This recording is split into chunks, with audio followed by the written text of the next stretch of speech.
Keraksiz xarajat yashirin dushmandir. Daromadingizni nazorat qilmasangiz, pul sizni boshqaradi.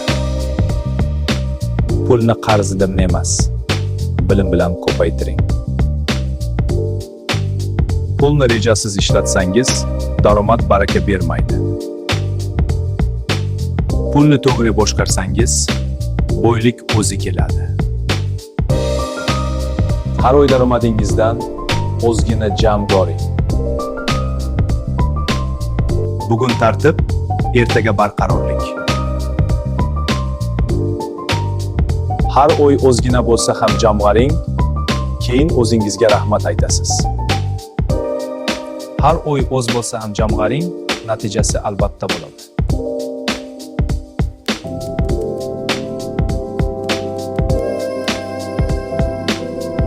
Bugun moliyani o'rganing, ertaga boshqalardan oldinda bo'lasiz.